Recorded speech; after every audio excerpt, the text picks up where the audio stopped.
Təbii ki, çox maraqlı məqamdır. Mossadın İran xalqına ünvanladığı mesajda biz sizinliyik, sizə tibbi yardım göstərməyə hazırıq deyilir. Bu çağırış sadəcə psixoloji müharibənin bir parçasıdırmı, yoxsa İsrail İranda daxili inqilabi potensial görür və onu stimullaşdırmaq mı istəyir?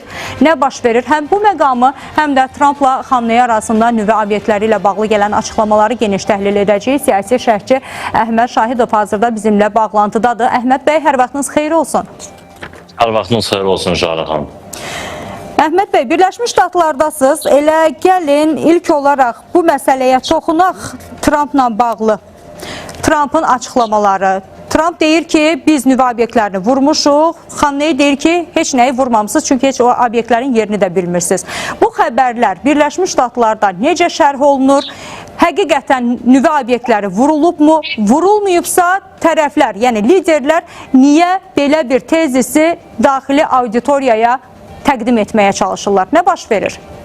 Jara xanım, mən də ARV24 izləyicilərini Vaşinqtondan salamlayıram. Nüvə obyektlərinə az ziyan dəyməsi ilə bağlı fikirləri təkcə İran tərəfi, yəni onun ali dini lideri Xamneyi demir. Burada, Amerikada da belə demokratlar iddia edirlər ki, bu müharibə ABŞ-ə heç bir şey qazandırmadı. Hətta İranın zənginləşdirilmiş uran ehtiyatlarına, yəni nüvə obyektlərinə ciddi bir xələl dəyməyib və bununla bağlı CNN və New York Times qəzetləri də açıqlama verərək Pentagonun, yəni Müdafiə Nazirliyinin ilkin hesabatına istinad ediblər. Qəribə cəhət ondan ibarətdir ki, Donald Trump öz çıxışlarında, sosial şəbəkə paylaşımlarında bildirir ki, İranın nüvə ehtiyatları, nüvə infrastrukturu tamamən sıradan çıxarılıb. ABŞ bütün dünyaya özünün ağır və dağıdıcı gücünü bir daha göstərmiş oldu və Mərkəzi Kəşfiyyat İdarəsi, yəni CIA-nin də açıqladığı və pek görüntüləri vasitəsilə sübut eləməyə çalışdığı məlumatlarda göstərilir ki, bəli, İranın nüvə ehtiyatları tamamən sıradan çıxarılıb. Bundan sonra 10 illiklər tələb olunacaq ki, İran müharibədən öncəki vəziyyətə gəlib çata bilsin. Amma qəribə cəhət ondan ibarətdir ki, elə həmin İrana hücumlardan bir neçə saat sonra Pentagon bir ön hesabat yayımladı və bildirdi ki, İranın nüvə infrastrukturuna dəyən ziyan çox cüzidir. Bir neçə aydan sonra İran həmin ziyanı bərpa edib, yenidən eyni qaydada nüvə araşdırmalarına, uranın zənginləşdirilməsinə davam edə bilər. Bu, təbii ki, Trump iqtidarına etimad məsələsini bir qədər kölgədə qoyur ki, yəni bir hökumətin Mərkəzi Kəşfiyyat İdarəsi bir açıqlama verir, Pentagon, yəni Müdafiə Naziri fərqli bir açıqlama. Görünən odur ki, Trump hakimiyyətə gəldikdən sonra, bu ilin yanvar ayından sonra bütün o eşalonu təmizləsə də hələ də Pentagonda əvvəlki iqtidarın, Biden administrasiyasının təəssüfkeşləri və tərəfdarları qalmaqdadır. Onlar bu cür ilkin hesabat verməklə Trump'ın nüfuzuna xələl gətirməyə çalışırlar. Məhz Pentagonun bu açıqlamasını CNN New York yayaraq bildirib ki, bəli, bu müharibə ABŞ-a milyardlarla dollar bahasına gəldi və heç bir də real effekti olmadı. Digər tərəfdən İran tərəfinin, Xamneyinin açıqlamaları buna bir qədər də gücləndirilmiş oldu bu iddianı. Bugün Amerika cəmiyyətində bununla bağlı artıq müzakirələr gedir. Hətta Trump həmin o CNN və New York Times jurnalistlərinə də əsəbləşib və onları işdən qovulmalı olduqları tələbində bulunub ki, belə məlumatlar ABŞ cəmiyyətində etimadsızlıq mühiti yaradır, ABŞ-ın dünyadakı gücünə, qüdrətinə tələ gətirir. Bu, Amerika cəmiyyətində bir ikiyə parçalanmaya səbəb olub. Hətta bugün belə, bu dəqiqələrdə Senatda bununla bağlı müzakirələr gedir.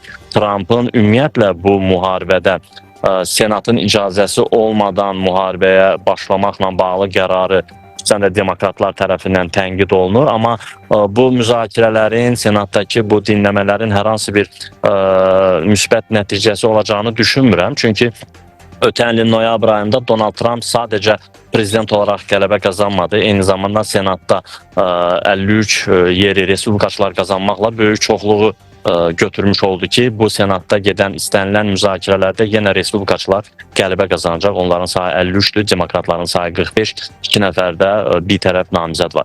Yəni görünən odur ki, bu müharibə, amma reallığa qaldıqda, bu mənim şəxsi fikrimdir, Mərkəzi Kəşfiyyat İdarəsinin açıqladığı sübutlar, dəlillər, peyk görüntüləri bir də onu deməyə əsas verir ki, bəli, İranın nüvə potensialının 90%-i sıradan çıxarılıb, amma yenə ortada həmin o 60% zənginləşdirilmiş uranın harada olması ilə bağlı, İran ərazisindəmi, İrandan kənardamı, bu suallar hələ də açıq qalmaqdadır. Çünki ABŞ tərəfi bildirir ki, İrana hücum edilməzdən bir neçə saat əvvəl İran rəhbərliyinə bununla bağlı məlumat veriblər. Qəribədir ki, həmin o 1-2 saat ərzində həmin zənginləşdirilmiş uran həmin mərkəzlərdən çıxarılıb daha təhlükəsiz yerə də daşına bilər. Yəni həmin uranın hazırda harada olması ilə bağlı heç kim Amerikada suala cavab verə bilmir. Mən yəni rəsmi şəxsləri nəzərdə tuturam. Nə Trump, nə CIA rəhbəri, nə Federal Tədqiqatlar Bürosunun rəhbəri heç kim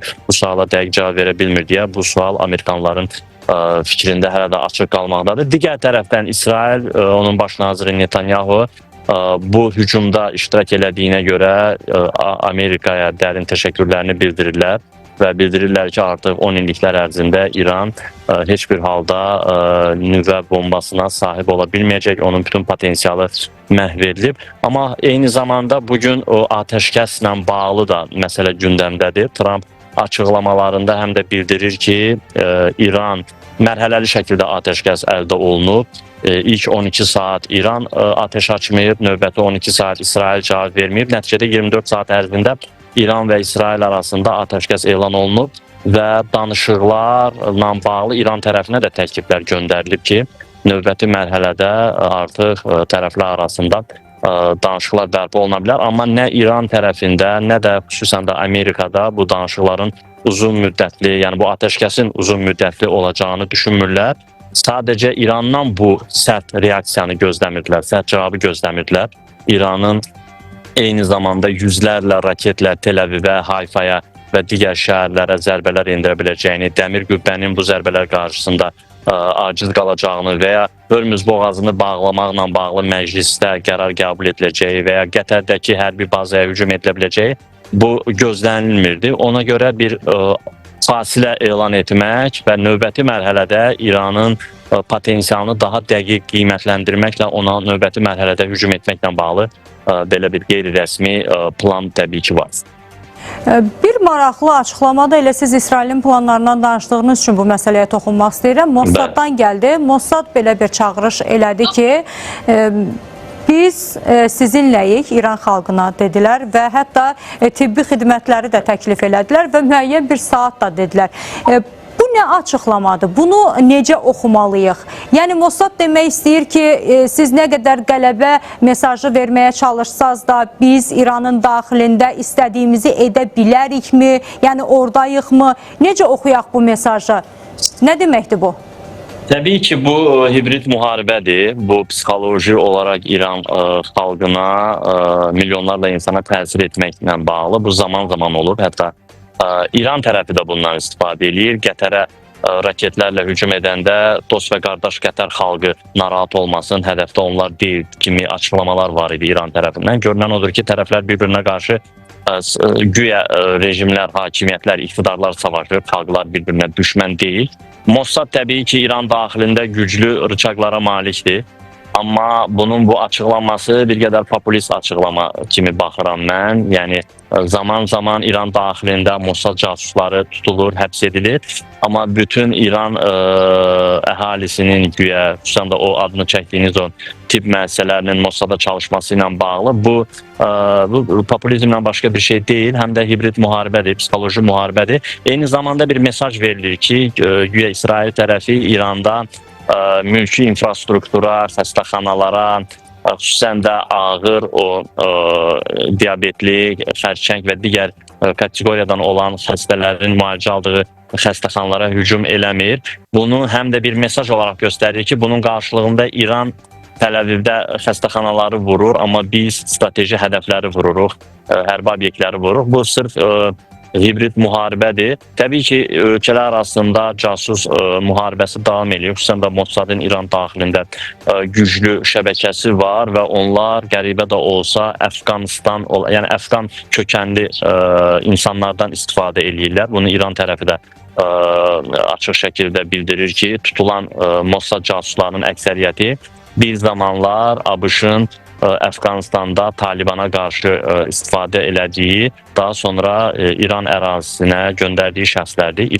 Əfqan kökənli şəxslərdir ki, onlar bir-bir etalaq tərəfindən, yəni İran xüsusi xidmət orqanları tərəfindən tutulub aşkarlanır, ifşa edilir. Yəni bu aktiv müharibə mərhələsi başa çatsa da, bundan sonra hibrid müharibə, casus müharibəsi tərəflər arasında davam eləyəcək. Amma mən bu atəşkəsi belə uzun müddətli görmürəm. Az öncə qeyd etdiyim kimi tərəflər bir-birinin potensialını dəqiq hesabladıktan sonra və yenidən güc topladıktan sonra bir-birinə qarşı yenə belə hücumlar təşkil olunacaq deyə düşünürəm. Əhməd bəy, son bir sualım olacaq. Xamneyinin bir maraqlı açıqlaması var idi. O dedi ki, İranın düşmənləri raket və nüvə bəhanəsi ilə əslində ölkəni təslim etdirmək istəyir. Bu həqiqətənmi belədir? Yəni İrana həqiqətən bir təhlükə, hərbi təhlükə varmı, yoxsa Xamneyi legitimliyini, daxili legitimliyini artırmaq üçün bir xarici təhlükə görüntüsü mü yaratmağa çalışır? Əslində bu Qərbin, xüsusən də Amerikanın tətbiq elədiyi bənzəri senaridir. Yaxın keçmişə baxsaq, İraqda atom bombasının, nüvə bombasının olmasını səbəb gətirərək qısa bir müddət ərzində BMT Təhlükəsizlik Şurasında qərar çıxarıldı və İraqa qarşı hərbi əməliyyatlar həyata keçirildi. Saddam Hüseyn devrildi. Orada Amerikaya, İsrailə daha yaxın olan bir iqtidar hakimiyyətə gətirildi. Eyni senarini təbii ki, İranda da həyata keçirməyə çalışırlar. İran rəhbərliyi də bunun fərqindədir və öz daxili auditoriyasına bunu çatdırmağa çalışır ki, İran xalqı milli kimliyindən asılı olmayaraq bütün İran vətəndaşları birlikdə olmalıdır. Onların təbrincə desək, düşmənə qarşı, yəni Amerikaya, İsrailə qarşı birlikdə olmaq lazımdır. Çünki İran rəhbərliyi belə daxili ziddiyyətlərdən, daxili toqquşmalardan çox çəkinir. Və bugün ali dini lider və İran rəhbərliyi İrana olan bu hücumların, ABŞ-ın və İsrailin hücumlarını həmin o etirazları yatırmağa, eyni zamanda belə deyək, milli bir birlik, həmrəylik yaratmağa çalışırlar ki, bütün bu problemlərə baxmayaraq biz bugün ortaq düşmənimizə qarşı, Amerikaya, İsrailə qarşı birlikdə olmalıyıq. İndi bunun nə qədər uğurlu həyata keçirə biləcəklər, bunu zaman göstərəcək təbii ki.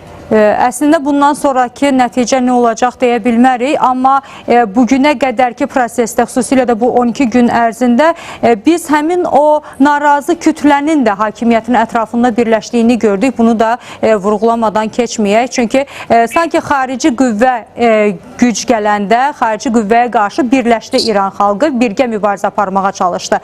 Sanki belə bir şey etməyə, mesaj verməyə çalışdılar ki, bu bizim daxili işimizdir.